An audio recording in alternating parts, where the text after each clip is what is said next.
Disowned by my father for being poor and humiliated by my brother throwing $200 in my face, they never realized the roaring helicopter above was mine. I have returned with $114 million and the evidence to expose their cruel conspiracy to destroy our family legacy. The bus dropped me at the edge of the highway, a lonely stretch of asphalt cutting through the jagged snow-capped valley of Jackson Hole. As the heavy engine rumbled away into the distance, a profound silence reclaimed the landscape. I stood there for a moment, inhaling the air. It was sharp and biting, carrying the heavy scent of crushed pine needles and the distant metallic promise of a coming storm. My boots, worn thin at the soles and caked with the dust of a long journey, crunched against the frost-covered gravel of the road leading toward Blackwood Estate or Thorne Family Ranch. To my left and right, the wooden fences stretched for miles, marking the borders of a land that had once defined my entire world. It was a beautiful, unforgiving place, yet the coldness I felt did not come from the Wyoming wind. It came from the memories attached to every gatepost and every long shadow cast by the Teton Range. The main house eventually came into view, a cathedral of cedar glass and river stone that looked out over the valley with a predatory grace. It was a monument to the success my brothers claimed as their own, a fortress built on the sweat of my father and the calculated maneuvers of those who had stayed behind while I moved toward the coast. I adjusted the collar of my faded flannel jacket. The fabric was thin and the threads were fraying at the cuffs, but it held the faint lingering scent of my mother's laundry soap from years ago. It was the only thing I owned that felt honest in this place of polished surfaces and hidden agendas. Brooks was already standing on the porch. He looked as if he had stepped straight out of a luxury lifestyle magazine, wearing a charcoal cashmere sweater that probably cost more than the bus I had just exited.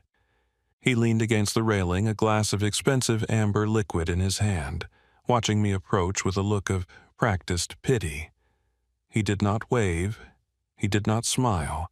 He simply waited for me to reach the base of the stairs, his eyes measuring the distance between my dusty reality and his arrogant expectations. "You actually took the bus, Silas," Brooks said, his voice carrying that familiar sharp edge that always managed to draw blood. He let out a short, dry laugh that sounded like dead leaves skittering across pavement. "I told Seth you would probably hitchhike or walk from the station, but this is even better. I suppose a functional car is a luxury you still cannot afford after all these years of tinkering in Seattle. What exactly do you do there again? Fix broken screens for people who actually have careers." I did not answer him. I kept my gaze steady and climbed the stairs, feeling the weight of his judgment like a physical pressure against my chest. I walked past him and entered the house. The interior smelled of expensive beeswax-aged leather and wood smoke. Jade was there, sitting on a leather sofa, her eyes glued to her phone as she adjusted her posture for a perfect social media photo. She looked up briefly, her expression flickering with a mixture of boredom and genuine distaste. Seth stood by the fireplace, tapping a rhythmic, impatient beat against the mantel with his fingers.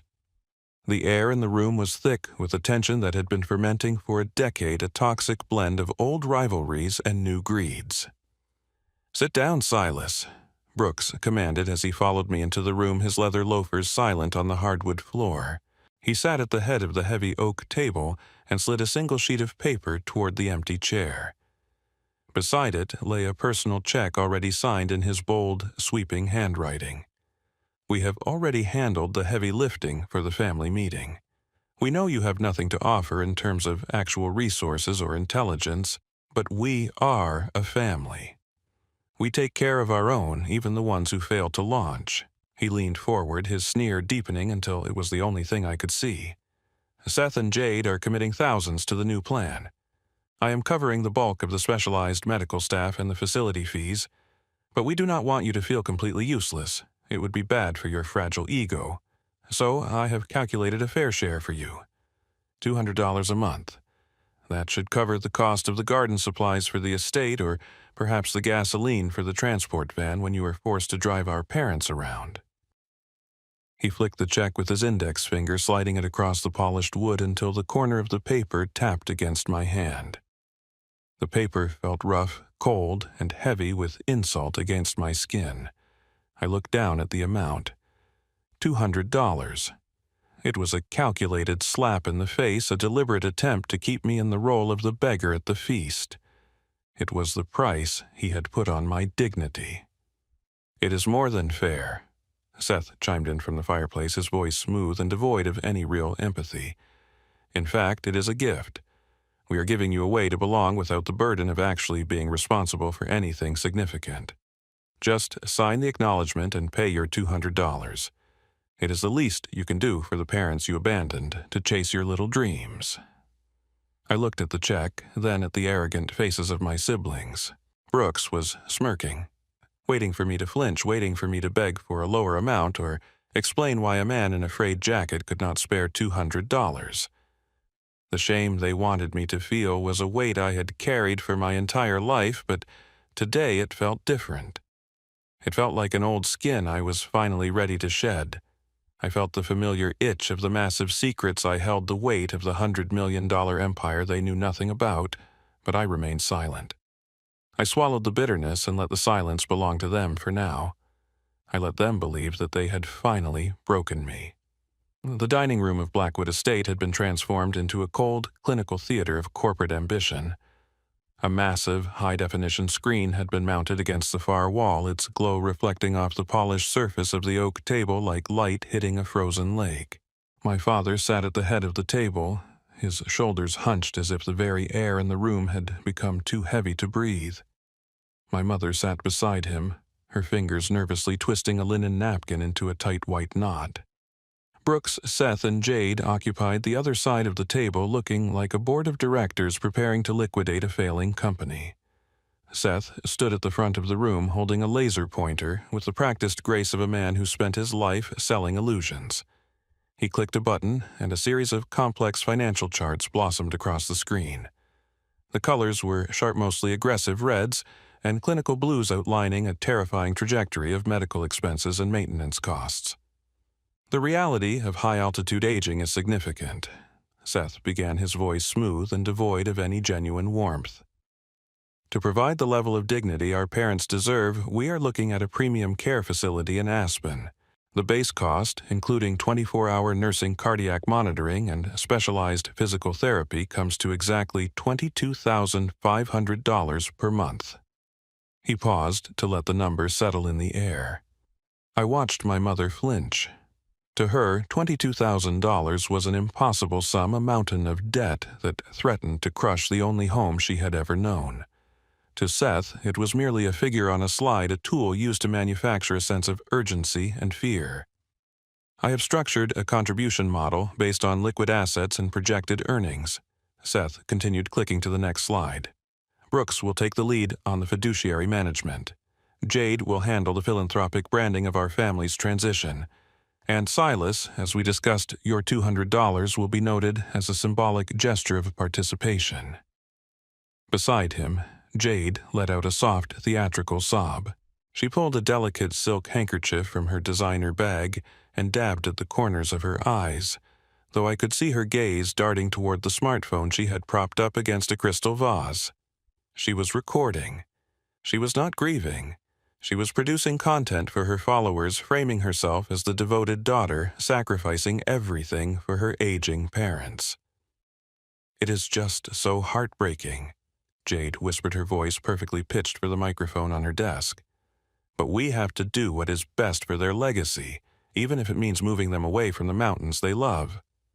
I remained silent, my eyes fixed on the laptop sitting open at Seth's elbow. During a brief moment when he turned to address a question from my father, I saw a matte black USB drive sticking out of the side port.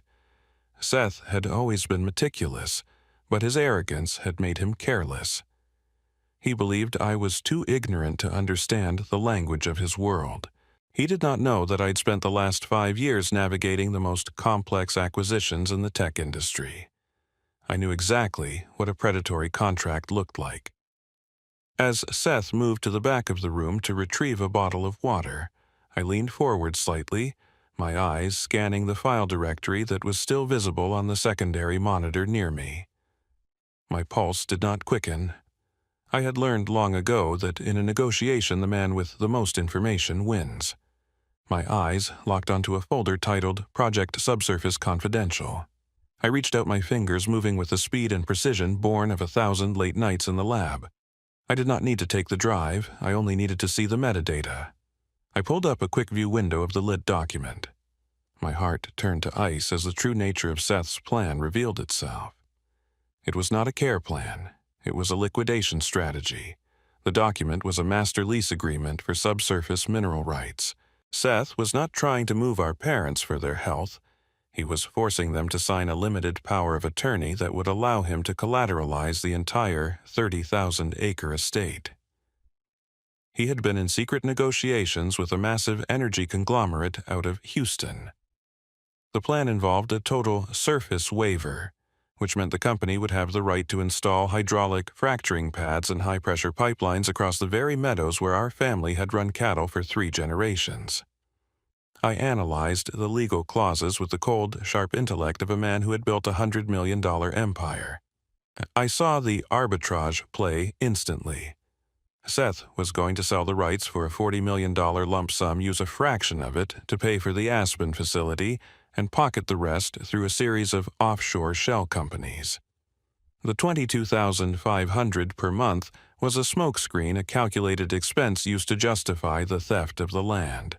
"Is there a problem, Silas?" Seth asked, returning to the table. His eyes narrowed as he noticed me looking toward the screen. "Do the big numbers confuse you? Do not worry, you just need to sign the secondary guarantor line. We will handle the thinking." I looked at him, and for the first time in 10 years I did not feel the sting of his insults. I felt the immense, terrifying power of the truth I held in my hands. He thought he was playing a game of checkers against a child. He had no idea that he was sitting across from a man who could buy and sell his entire firm before the sun went down. "I was just looking at your amortization schedule, Seth," I said, my voice as steady as the mountains outside. "It seems a bit aggressive for a standard care plan, but I suppose we all have our ways of calculating the value of a legacy." Seth laughed a sharp, dismissive sound. He did not realize that I had already decoded his betrayal. He did not know that the roar of the helicopter I had summoned was already beginning to echo through the canyons, coming to shatter his illusions forever. Brooks stood over my father like a vulture circling a dying animal. He tapped a heavy gold fountain pen against the master lease agreement, the metallic clicking sound echoing the frantic heartbeat of the room. My father's hand trembled as he reached for the document. His eyes were clouded with a mixture of exhaustion and a desperate misplaced trust in his eldest son.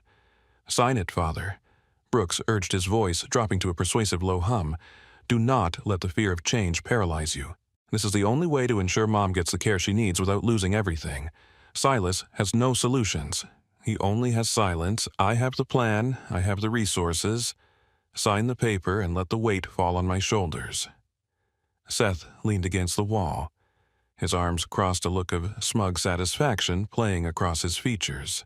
He was already spending the $40 million in his mind, already imagining the skyscrapers he would build on the ruins of our family's peace. Jade held her phone up, her face twisted into a mask of faux sympathy as she recorded the moment of transition for her digital audience. "Wait," I said. The word was not loud, but it carried a weight that froze the room. My father's pen stopped a fraction of an inch above the signature line. Brooks whipped his head around, his eyes flashing with a sudden violent rage. "Enough, Silas!" Brooks roared, slamming his fist onto the oak table so hard the crystal glasses rattled. "You have sat there like a ghost all day, contributing nothing but your pathetic presence. You do not get to speak now. You have no standing here. You are a guest in a house you cannot afford, and your time is up. Father, ignore him. Sign the document." "Do not sign it, Father," I said, standing up slowly. I did not look at Brooks. I looked directly into my father's eyes, searching for the man who had once taught me that the land was a sacred trust. "There is something you are not being told. There is another way." Brooks moved toward me, his face a dark shade of crimson, his teeth bared. "You arrogant, penniless fool. What could you possibly know about? He was cut off by a low rhythmic thumping that seemed to vibrate through the floorboards. At first, it was a faint pulse, like a distant heartbeat.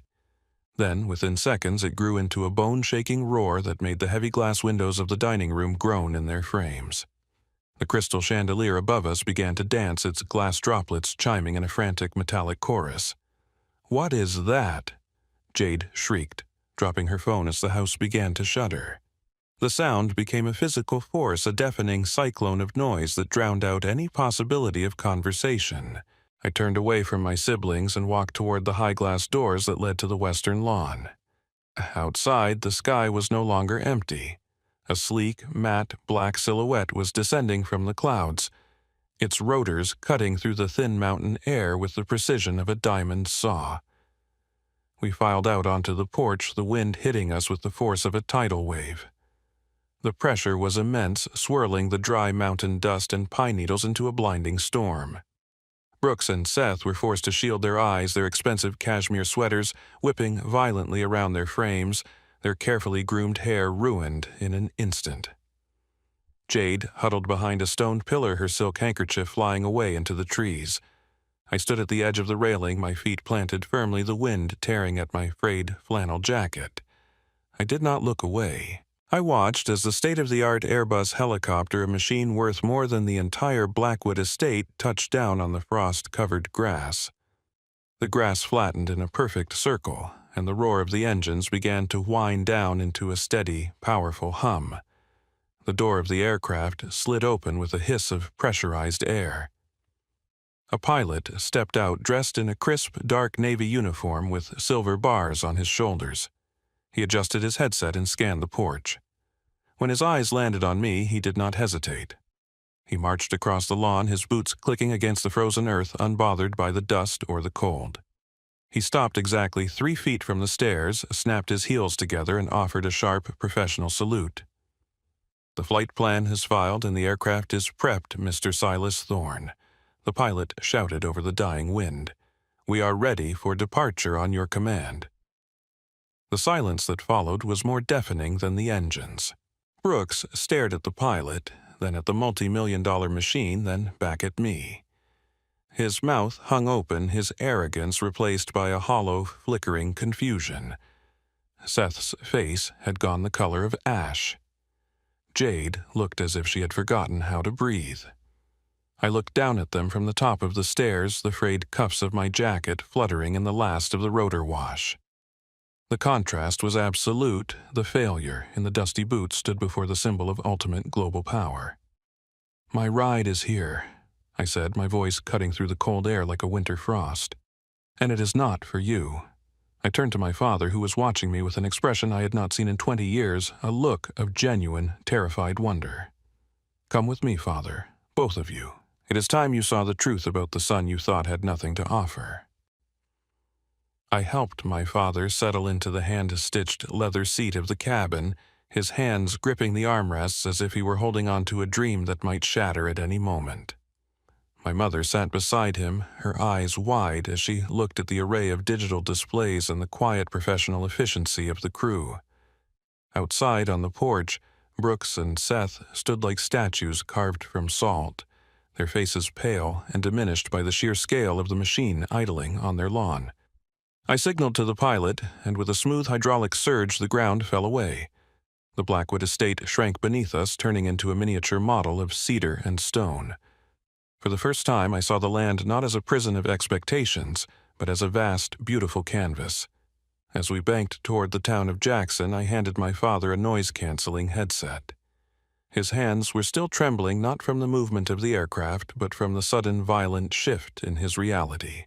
"Look down, Father," I said, my voice clear and steady through the intercom. We swept over a newly constructed campus on the edge of the valley. It was a sleek composition of glass and recycled timber buzzing with the energy of students and researchers. A large sign near the entrance caught the afternoon sun, the Thorne Innovation Hub. "That is the STEM center I funded 3 years ago," I explained as we circled the facility. "And that second building with the solar array is a dedicated cybersecurity laboratory. It provides high-paying jobs for 60 local families. I did not build it for the name. I built it because this town deserves to be more than just a playground for the wealthy. I wanted to give back to the dirt that raised me. My mother pressed her hand against the window, her breath fogging the glass. She looked at me, her eyes searching my face as if she were trying to find the boy who used to disappear into the basement for days on end. "Silas," she whispered, her voice crackling in the headset. "How we thought you were struggling. We thought you were barely making ends meet in those tiny apartments." "I was, for a long time," I replied. But the struggle was the forge. 6 months ago, I finalized the sale of my company, Apex Sentinel. It was an AI-driven infrastructure security platform that I started in a room no bigger than a closet. The final exit valuation was $114 million. I have kept the money in private trusts, moving it quietly into projects that matter. I did not want the noise of wealth to drown out the work. The silence in the cabin was heavy, filled with the weight of a decade of misunderstandings. My father turned away from the window and looked at me. The hardness in his jaw had dissolved, replaced by a profound, haunting realization. I reached into the inner pocket of my flannel jacket and pulled out a small, battered object. It was a leather-bound notebook, its edges frayed and the cover stained with oil and time. I placed it on the table between us. My father gasped as he recognized it. It was his own ledger from 15 years ago, a book where he meticulously recorded every cent spent on the ranch. I opened it to a marked page near the back. In his rugged, slanted handwriting there was a list of small handwritten entries: March $1245 for Silas motherboard, May $1922 for Silas cables, August $310 for Silas hard drive. "You kept track of every dollar you lent me to build my first computer," I said, my voice softening. "I found this in the basement last night. You used to call these bad investments. You told me I was wasting my life on ghosts and a machine while the ranch needed real work." I watched a single tear track through the deep lines on his face. He reached out and touched the old paper, his finger hovering over the $110 entry. "I paid off those debts 10 years ago, Father," I continued. "Every cent was returned to the ranch account with interest. I made sure the flood relief and the new equipment were paid for anonymously because I wanted you to believe the ranch was standing on its own strength. I let you believe in Brooks and Seth because I thought it made you proud." I closed the notebook and held his gaze. "I paid the financial debt a long time ago, but I realized today that I owed you a much larger truth. I am not the failure you feared, and I am not the victim Brooks wants me to be." My father closed his eyes, his head bowing. "I was blind, Silas," he rasped. "I looked at the clothes and the dust, and I never looked at the man. I am so sorry." "Do not be sorry," I said, looking out at the vast horizon. "Be ready. Because Seth's plan for this land ends today. We are going to build a different kind of legacy." Sawa. The rotors slowed to a rhythmic dying hum as the helicopter settled back onto the lawn of Blackwood Estate. The dust we had kicked up earlier had settled, leaving the air strangely still and heavy with anticipation. Brooks and Seth were waiting at the edge of the grass, their postures stiff, their faces masks of desperate arrogance. They had spent the last hour in a state of frantic confusion, and as I stepped down from the cabin and helped my parents to the ground, I could see them trying to recalibrate their lies. Brooks stepped forward before the cabin door had even fully closed. "A helicopter and a few buildings do not change the legal reality, Silas," he shouted, his voice cracking with a frantic edge. "You may have found some luck in the city, but you are still the son who walked away when this ranch was bleeding. Seth and I were the ones who stayed. We were the ones who managed the $620,000 infusion that saved this land from the bank 3 years ago. You cannot buy your way into the position of the savior now." I looked at Seth, who was nodding in agreement, though his eyes were darting toward the aircraft with a look of pure envy. "That is right," Seth added, smoothing his disheveled hair. "That anonymous bridge loan was the only reason we survived the flood debt. We did the work to secure that funding. We maintained the legacy while you were playing at being a prodigy." I stopped at the base of the stairs and looked at my father. He was silent, his gaze moving between his 3 sons. I felt the weight of the moment, the final thread of the old story waiting to be cut. "I know all about that $620,000, I said, my voice low and cutting through their bluster. "I know because that money did not come from a bank. It did not come from a bridge loan. It came from a private account under the name of Vanguard Holdings. It was my account. I sent that money the moment I heard about the river rising, and I masked the source because I knew your pride would never allow you to accept help from the brother you called a failure." The silence that followed was absolute. Brooks looked as if I had struck him across the face. Seth's mouth opened, but no sound came out. The foundation of their authority, the lie that they had been the financial guardians of the family, was evaporating in the cold Wyoming light.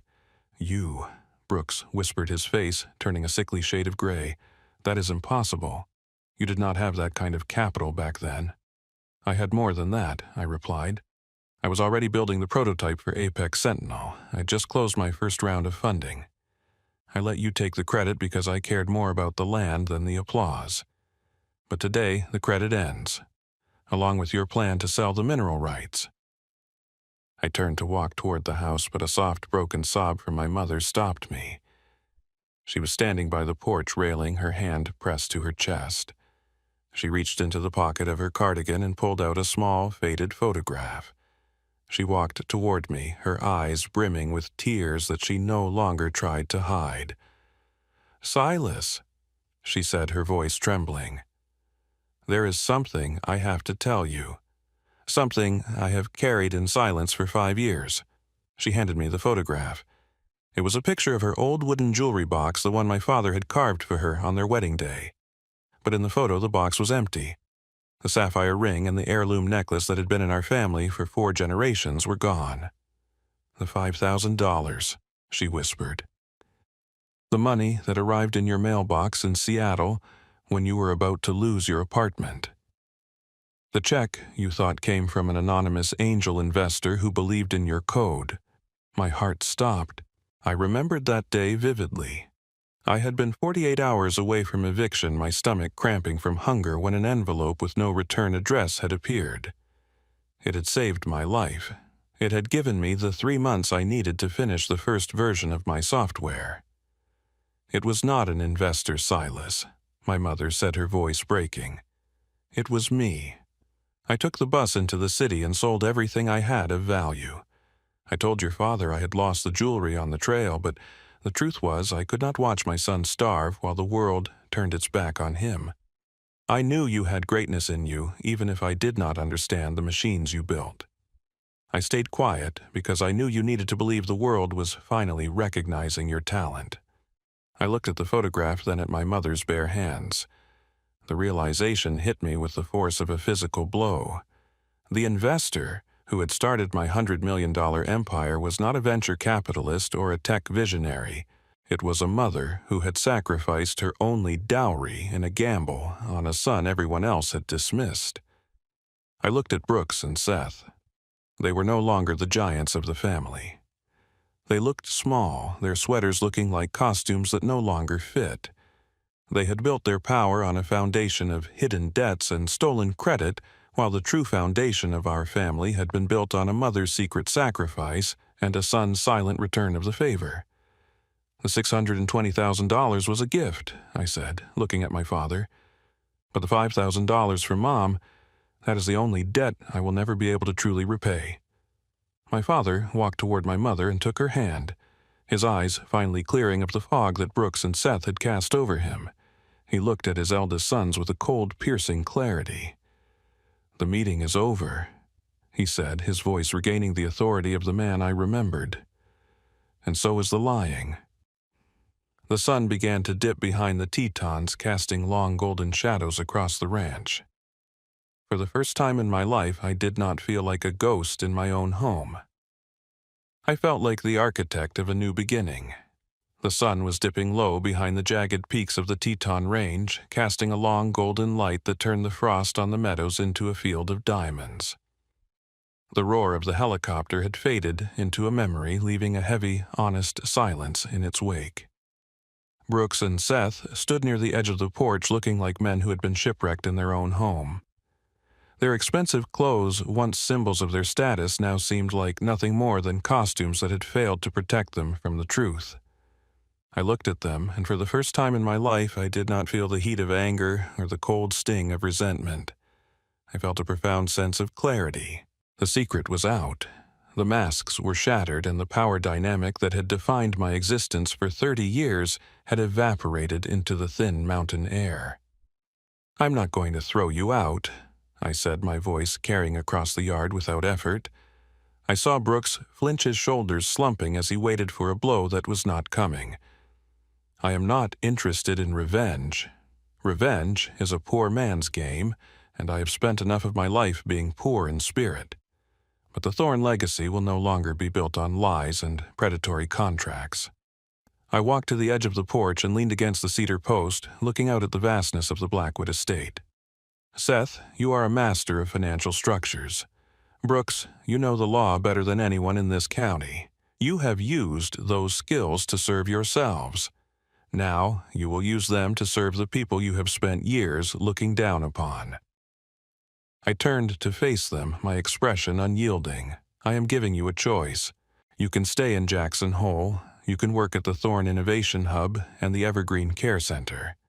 And the smaller facility beside it, Evergreen Care Center, is the assisted living wing I funded to keep local families from being forced out of the valley when health fails.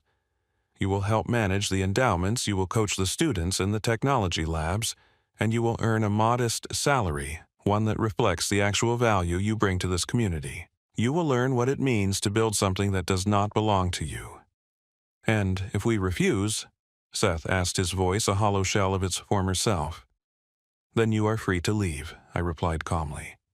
"But you will leave without a single cent from the Thorne trusts. You will leave without the family name on your business cards. You will go back to the world and find out exactly how much you are worth when you do not have this land to hide behind.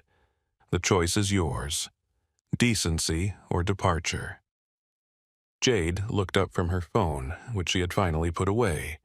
Her eyes were glassy, and the mask of the socialite had slipped, revealing a frightened woman who realized her world was no longer a stage. She did not say a word, but she moved to stand near my mother, a silent acknowledgement of the new reality.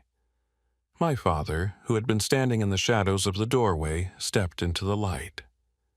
He looked older than he had that morning, but his eyes were clearer than I had ever seen them. He walked toward me, his boots heavy on the wood, and stopped just a few feet away. He did not look at Brooks or Seth. He looked only at me. "Silas," he began, his voice rough and thick with an emotion he had spent a lifetime suppressing. He struggled for a moment, his hands knotting at his sides. "I spent 20 years looking for a son who was strong enough to hold this land.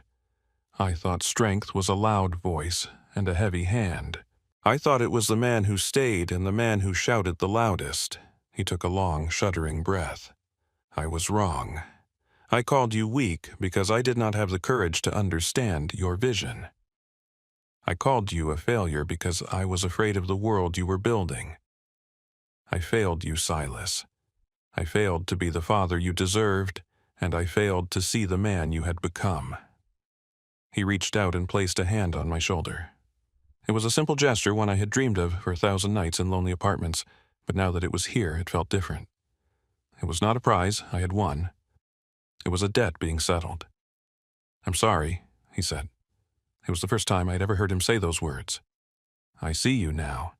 Truly." The tension that had held my chest in a vice for a decade finally let go. I did not need his apology to be successful, but I needed it to be free.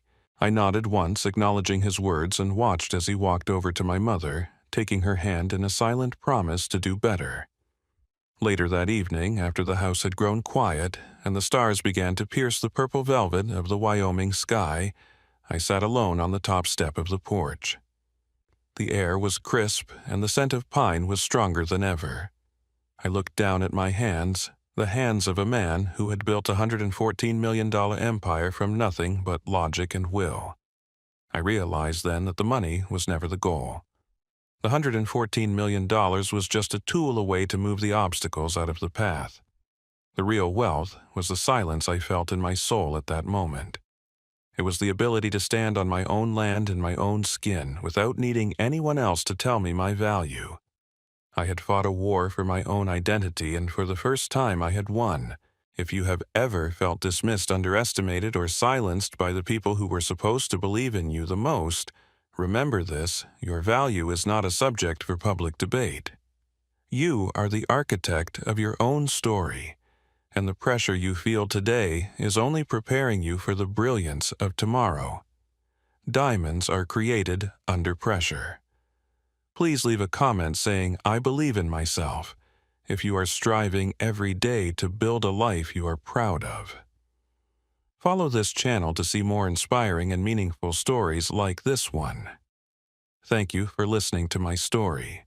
My name is Silas Thorne, and this is just the beginning.